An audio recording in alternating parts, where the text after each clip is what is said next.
फातिमा की रानी माँ, प्रभु यीशु की माँ, आसरा तू ही है माँ।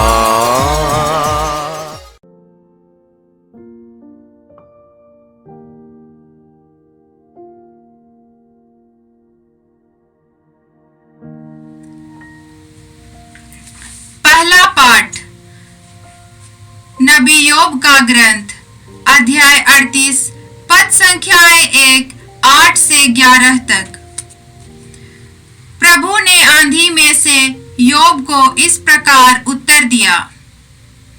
जब समुद्र गर्त में से फूट निकला था तो किसने द्वार लगाकर उसे रोका था? मैंने उसे बादलों की चादर पहना दी थी और कोहरे के वस्त्रों में लपेट लिया था। मैंने उसकी सीमाओं को निश्चित किया था और द्वार तथा सिटकनी लगाकर उससे यह कहा था, तू यहीं तक आ सकेगा, आगे नहीं। तेरी तरंगों का घमंड यही चूर कर दिया जाएगा। यह प्रभु की वाणी है। ईश्वर को धन्यवाद। भजन अनुवाक्य। प्रभु की स्तुति करो, क्योंकि उसका प्रेम अनंत काल तक बना रहता है। प्रभु की स्तुति करो, क्योंकि उसका प्रेम अनंत काल तक बना रहता है। जो जहाज पर चढ़कर समुद्री यात्रा करते हुए महासागर के उस पार व्यापार करने गए, उन्होंने प्रभु के कार्य देखे हैं और सागर की गहराइयों में उसके चमक। अनुवाक्य।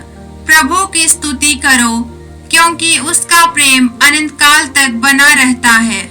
प्रभु की स्तुति करो, क्योंकि उसका प्रेम अनंत काल तक बना रहता है। उसने आदेश दिया, आंधी आई और ऊंची ऊंची लहरें उठने लगी। वे आकाश तक चढ़कर गहरे गर्त में उतरने लगे और बहुत अधिक डर गए। अनुवाक्य। प्रभु की स्तुति करो, क्योंकि उसका प्रेम अनंत काल तक बना रहता है। प्रभु की स्तुति करो, क्योंकि उसका प्रेम अनंत काल तक बना रहता है।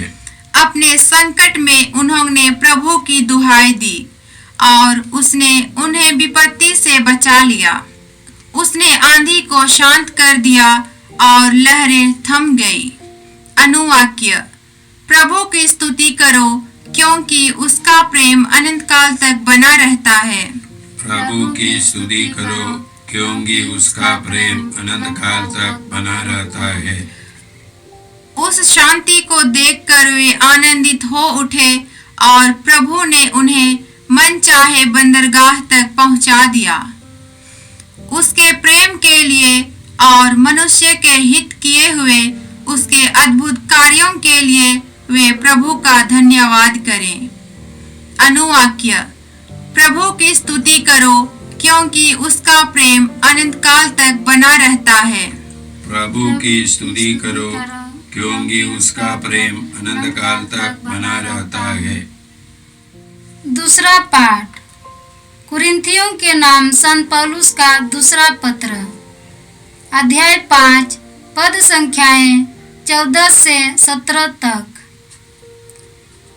मसीह का प्रेम हमें प्रेरित करता रहता है, क्योंकि हम यह समझ गए हैं कि जब एक सबों के लिए मर गया है तो सभी मर गए हैं।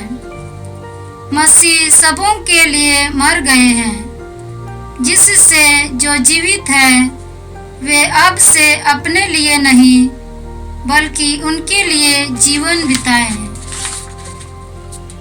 जो उनके लिए मर गए और जी उठे हैं। इसलिए हम अब से किसी को भी दुनिया की दृष्टि से नहीं देखते। हमने मसीह को पहले दुनिया की दृष्टि से देखा है, किंतु अब हम ऐसा नहीं करते। इसका अर्थ यह है कि यदि कोई मसीह के साथ एक हो गया है तो वह नया मनुष्य बन गया है।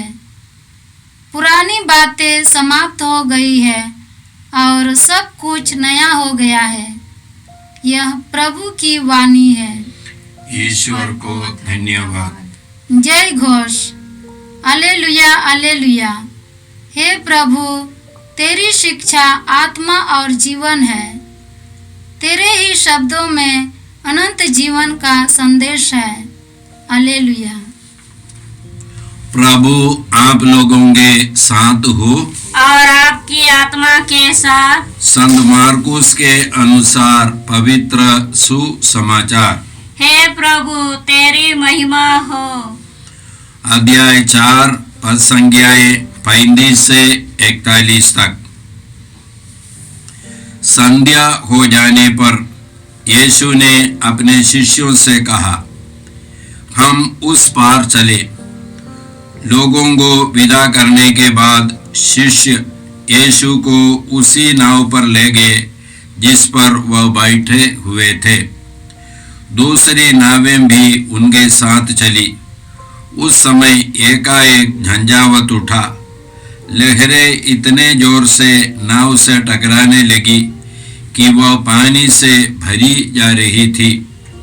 यीशु दुम्बाल में तकिया लगाए सो रहे थे। शिष्यों ने उन्हें जगाकर कहा, गुरुवर, हम डूब रहे हैं, क्या आपको इसकी कोई चिंता नहीं? वह जाग गए और उन्होंने वायु को डांटा और समुद्र से कहा, शांत हो, थम जा। वायु मंद हो गई और पूर्ण शांति छा गई। उन्होंने अपने शिष्यों से कहा, तुम लोग इस प्रकार क्यों डर जाते हो? क्या तुम्हें अब तक विश्वास नहीं है?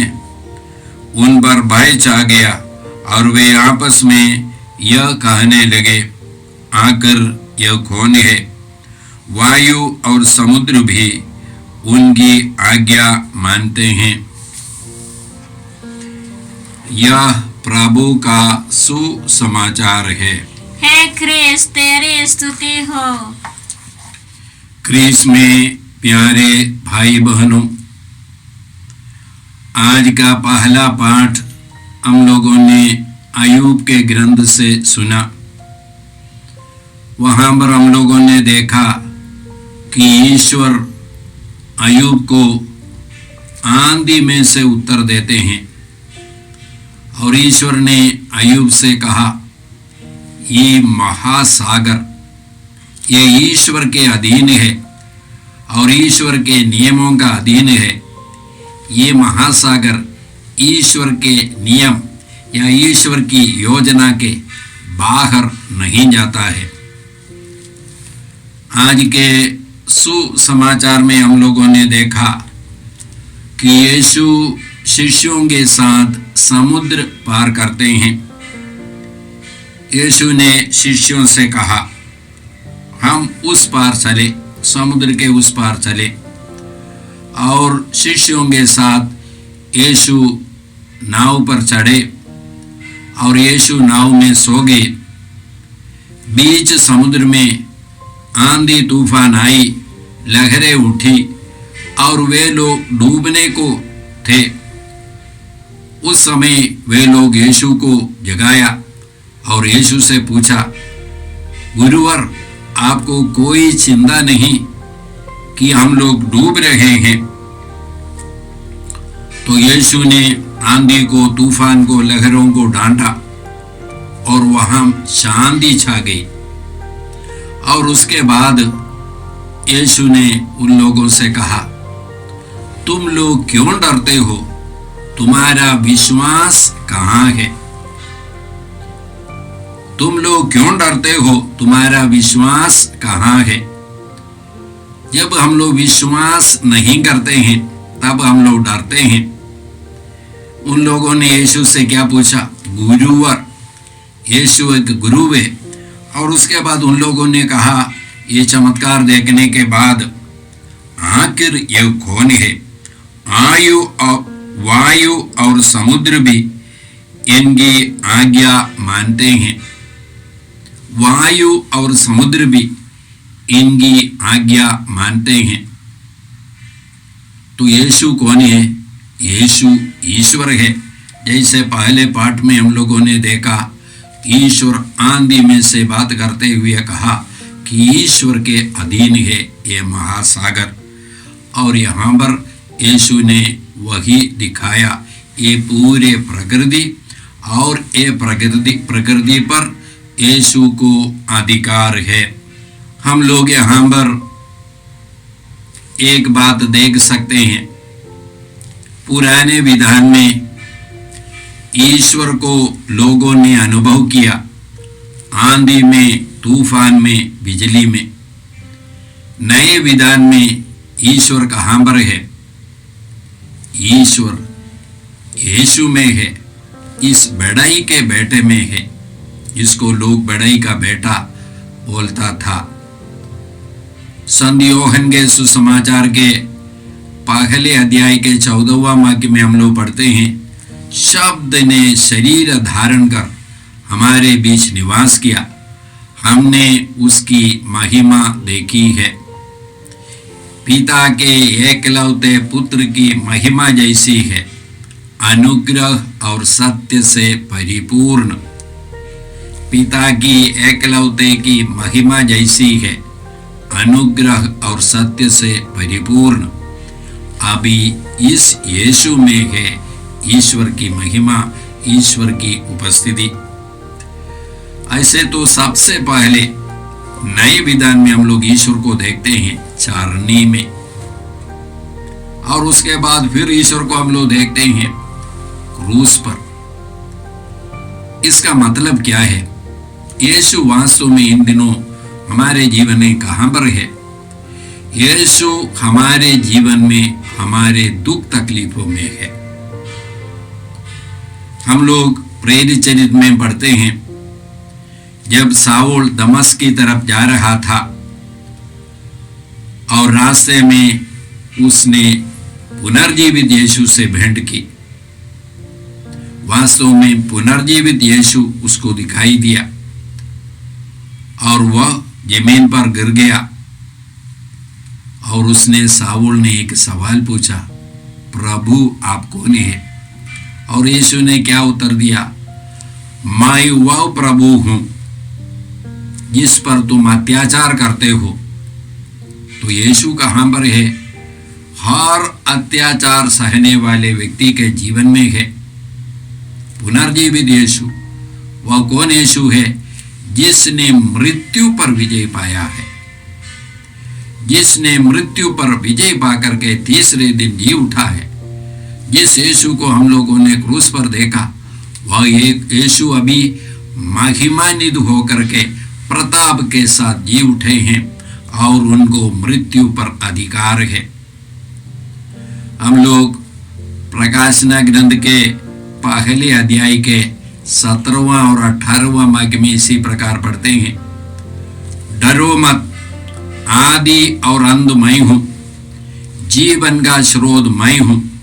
मैं मर गया था, अब मैं जीवित हूं। मृत्यु और अधोलोक की कुंजियां मेरे पास है। मृत्यु और अधोलोक की कुंजियां मेरे पास है। हम लोग कब डरते हैं? हम लोग मृत्यु के सामने डरते हैं। हर डर के पीछे मृत्यु का डर है। और यहाँ पर एक आदमी कहते हैं, डरो मत, मैं तुम्हारे साथ हूं, मैंने मृत्यु पर विजय पाया है। तो ये यीशु में हमको विश्वास करना है, और ये यीशु हमारे बीच में है। यीशु ने कहा, याद रखो मैं संसार के अंत तक सदा तुम्हारे साथ हूं। यीशु नाव पर शिष्यों के साथ बैठ करके समुद्र पार कर रहे थे। हम लोग अपने जीवन में देख सकते हैं, ये नाव हम लोग है, मेरा जीवन है, आपका जीवन है। हम लोग भी एक सागर पार कर रहे हैं। कौन सा सागर है? संसार सागर। इस सागर में कई प्रकार की विपत्तियां हैं, शत्रु है, आंधी है, तूफान है, लहरें हैं। ये सब मृत्यु का रूप है, लेकिन यीशु हमारे साथ है। ये यीशु हमारे साथ जीवंत रीति से रहेंगे जब हम लोग विश्वास करते हैं और विश्वास को हम लोग प्रकट करते हैं। केवल विश्वास करते हैं ऐसा बोल करके अपने तरीके से जीवन बिताते हैं, तब हम लोग इस जीवंत यीशु का अनुभव नहीं कर पाएंगे। मेरे समझ में ऐसा आता है कि शिष्य लोगों का शायद विचार यही था कि यीशु एक बढ़ई है, उनको समुद्र के बारे में, नाव के बारे में सब कोई पता नहीं है। वे लोग सब मछुए थे। अभी वे लोग इस समुद्र पर या वहाँ की परिस्थिति पर उनको अधिकार है, वे लोग जानते हैं उसको कैसा संभालना है, उसका सामना कैसा करना है, ये सब वे लोग जानते थे। इसलिए उन लोगों ने यीशु के बारे में कोई परवाह नहीं किया। लेकिन जब आंधी तूफान आया और उनके कंट्रोल के बाहर थे, तब उनको यीशु को पुकारना पड़ा। तो ये यीशु हमारे साथ है, इस यीशु में हमको विश्वास करना है। अमेरिका के विश्वासी लोगों ने एक सर्वेक्षण लिया 2020 में। वहाँ के विश्वासी लोग सबसे ज्यादा उपयोग किया यीशु वचन, जिसको उन लोगों ने बोला या घोषणा की, दूसरों को बताया कौन सा वचन है। और इस सर्वेक्षण में उन लोगों ने पाया यशायाह नबी का ग्रंथ अध्याय 41 पद संख्या 10, उसमें क्या लिखा है? डरो मत, मैं तुम्हारे साथ हूं, चिंता मत करो, मैं तुम्हारा ईश्वर हूं, मैं तुम्हें शक्ति प्रदान कर तुम्हारी रक्षा करूंगा और अपने दाहिने हाथ से मैं तुमको संभालूंगा। डरो मत, मैं तुम्हारे साथ हूं, चिंता मत करो, मैं तुम्हारा ईश्वर हूं, मैं तुम्हें शक्ति प्रदान कर तुम्हारी रक्षा करूंगा और अपने दाहिने विजयी हाथ से तुमको संभालूंगा। तो ईश्वर की प्रतिज्ञा यही है, डरो मत, मैं तुम्हारे साथ हूं। यीशु हम लोगों से बोलते हैं।